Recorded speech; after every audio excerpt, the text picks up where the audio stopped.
सगरी महाराज की जय, कुंडलपुर के बड़े बाबा की जय। महासागर महाराज की जय, मुनि संघ की जय। जैन धर्म दो भागों में विभाजित है, एक मुनि धर्म और दूसरा श्रावक धर्म।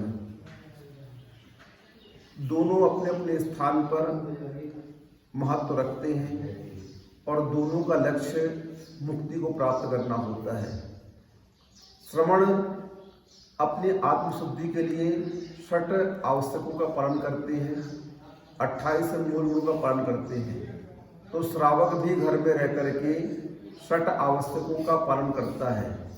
संसार में जो कुछ भी सफलता मिलती है पुण्य के माध्यम से मिलती है और इसी पुण्य को हम लोग नशेली बना करके मोक्ष को प्राप्त करते हैं।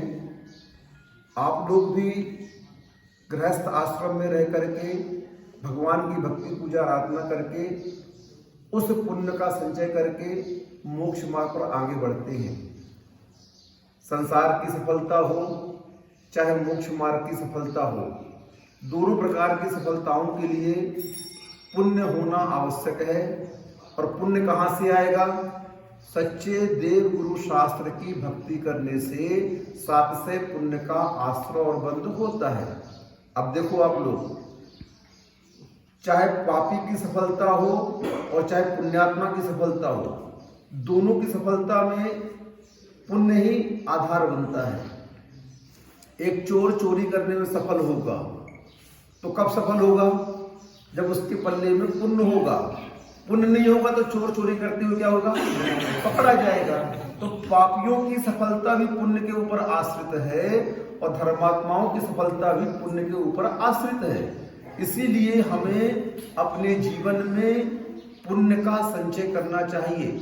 संसार की संपत्ति भी पुण्य के माध्यम से मिलती है, संसार के भोग भी पुण्य के माध्यम से मिलते हैं। हम संसार में अर्थ पुरुषार्थ करते रहते हैं, वह अर्थ पुरुषार्थ सफल कब होता है? लेकिन आप लोग अज्ञानता में इस बात को भूल जाते हैं और उस अर्थ पुरुषार्थ में लगे रहते हैं कि हमारा अर्थ पुरुषार्थ सफल हो जाए, हमारा काम पुरुषार्थ सफल हो जाए। लेकिन दोनों सफल कब होगा? जब आपका धर्म पुरुषार्थ सफल होगा। इसीलिए धर्म पुरुषार्थ को पहले समय दिया जाए। आप लोग गांव में हैं, गांव के जितने भी बच्चे हैं, पारी मत बांधे पूजन के लिए। प्रतिदिन सब बच्चे आकर के अभिषेक पूजन करें। बहन लोग जो है, माताएं लोग हैं, अष्टदर्भ पूजन करें, ताकि इस क्रिया के माध्यम से हम 7 से पुण्य का अर्जन करके और संसार की सफलता भी प्राप्त करें और मोक्ष मार्ग में भी आगे बढ़े। मांगने से कुछ नहीं मिलता है, सब कुछ धर्म पुरुषार्थ से ही मिलता है। हम धर्म पुरुषार्थ को इग्नोर कर देते हैं, अनदेखा कर देते हैं और अर्थ काम पुरुषार्थ की चाह में उसको प्राप्त करने के लिए पूरी जिंदगी नष्ट कर देते हैं। ना हमारा धर्म पुरुषार्थ सफल हो पाता है और ना अर्थ काम पुरुषार्थ सफल हो पाता है और हम यूं ही कीड़े मकोड़ों का जीवन जी करके अपना जीवन समाप्त कर लेते हैं। बहुत दुर्लभ पर्याय है और इस दुर्लभ पर्याय का प्रयोग मात्र रोटी कपड़ा और मकान के लिए ना करें, बल्कि इसका प्रयोग हमें उस आत्मा को कर्म बंधन से मुक्त कराने के लिए करना चाहिए।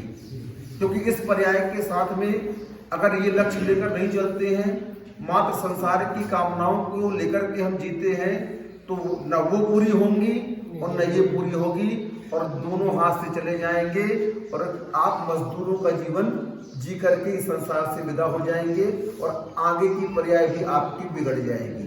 इसलिए वर्तमान की पर्याय को सुधारने के लिए और भविष्य की पर्याय को सुधारने के लिए मात्र एक सशक्त माध्यम धर्म ही है और उस धर्म के बिना हमें कुछ भी प्राप्त होने वाला नहीं है।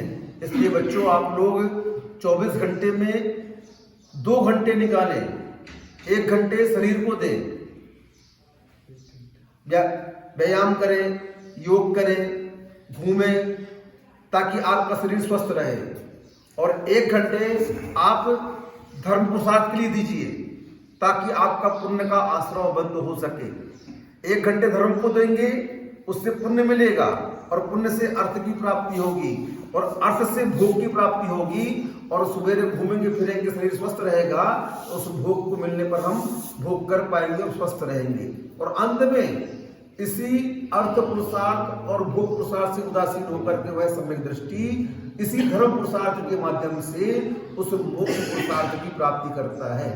ये क्रम जीवन का है, जीवन निर्वाह के लिए नहीं मिला है, जीवन निर्माण करके इस जीवन से निर्वाण को प्राप्त करना है। निर्वाह करते करते तो पता नहीं कितना जीवन व्यतीत हो गया, लेकिन आज तक जीवन का निर्माण हम नहीं कर पाए। जीवन का निर्माण जब कभी भी होगा इन भगवान की भक्ति पूजा आराधना से होगा। हम लोग श्रवण बने, आप लोग के बीच से ही निकले हैं, माता पिता थे, आप जैसे भाई बहन थे, उनको छोड़ करके हम लोग श्रवण बने। क्यों बने?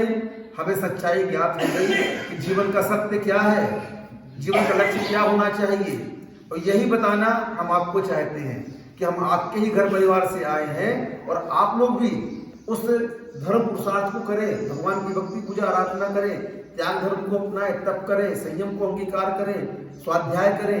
इसके अलावा जीवन में किसी भी माध्यम से आत्मा का हित नहीं हो सकता है। इतना ही हमारा संक्षेप में आप लोग को कहना है। आशीर्वाद।